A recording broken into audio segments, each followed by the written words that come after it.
Kathy Griffin candidly discussed her addiction to pills and past suicide attempt in a new interview. In a new podcast released on Thursday, the 60-year-old comedian reflected on her struggles in the wake of the backlash she received after posing with a bloody effigy of then-President Donald Trump in 2017. "I tried to kill myself, and ended up in the psych ward," Kathy said during an appearance on the New York Times Sway podcast. The My Life on the D-List star first revealed her pill addiction and suicide attempt last August in an interview with ABC News. In the same interview, she disclosed that she was battling stage 1 lung cancer despite never having smoked cigarettes. Last December, Kathy told Jimmy Kimmel that she was now cancer-free after undergoing surgery to remove half of her lung. In her Thursday interview, the Emmy Award winner shared her thoughts on the circumstances that led to her addiction. "I think, well, look, I think that I'm probably an addictive person, you know," Kathy said. "But you have to admit, it's almost comical. I went in the hospital for pill addiction at 59 years old.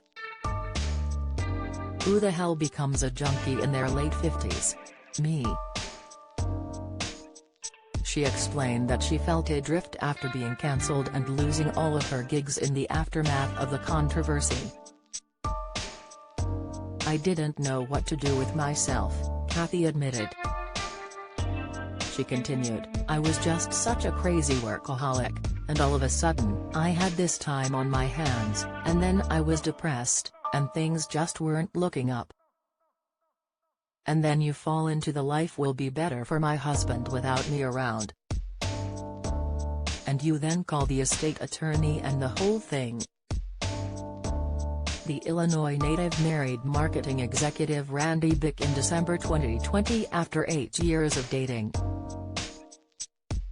Kathy went on to say, "It just came to a point where I was convinced that I had a good run on this planet and now it's time for me to go.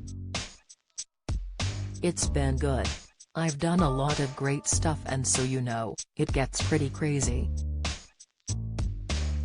The Search Party actress explained that the onset of the COVID-19 in 2020 pandemic also contributed to her developing an addiction.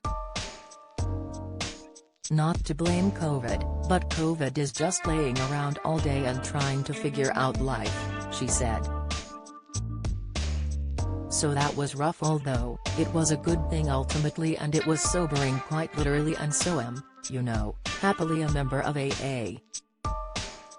Kathy added, "Although I never have had a drink still and I want. But it was really exclusively pills. I still go to AA because it's like a bigger umbrella."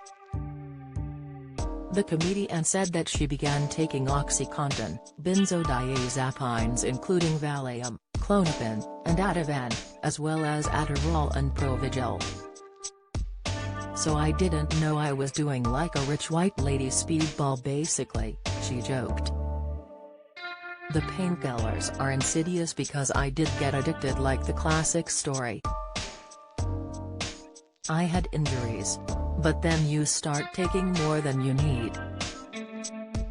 You can't sleep, so then you take the downers, and then you gotta get up, so you take the uppers." Kathy continued, "And it just got crazy and it got away from me, seriously. I kind of knew it was getting bad. And then once the suicide thoughts take over, you think this has nothing to do with drugs. I'm just being suicidal out of the blue, which turns out was not the case. I am not suicidal, but I certainly thought so." The performer explained that her thoughts of suicide went away after she went into recovery. "But I'll tell you, detoxing was hard, man," she said. "And I did a real detox. I didn't go to like the fancy place because of COVID. but it was an important process and I love my meetings that I go to and all that stuff. I'm one of those corny, happy members. Kathy said that her 2 suicide attempts convinced her to seek help and embrace sobriety. It was the fact that I overdosed and thought I was going to die, she said. I fell down the stairs and I just got a bunch of injuries instead. She continued, and I didn't remember it and I had never blacked out before in my life. So I was like, okay, this is bad. And then I fell down one more time because I tried to do it a second time the next day. And then finally, I actually called my husband who I had kicked out of the house in a fight, which was really dumb but also drug-fueled. Kathy explained that she told Randy that she had injured herself and needed to go to the hospital. After telling doctors that she had attempted suicide, Kathy was admitted to the psychiatric ward on a 5150 hold. And so I'm there, in the hospital psych ward for 3 days and boy, that will sober you up like nothing. You have no drugs, you're just shaking, and I'm looking at the ceiling and just reassessing life choices and you have nothing but your own thoughts. Kathy went on to say that the hospital connected her with sober clinicians who aided her in her recovery. And so that really saved my life, she admitted. Through that process, you are kind of unpacking anything and everything. Everything is kind of surrounded by that a little bit.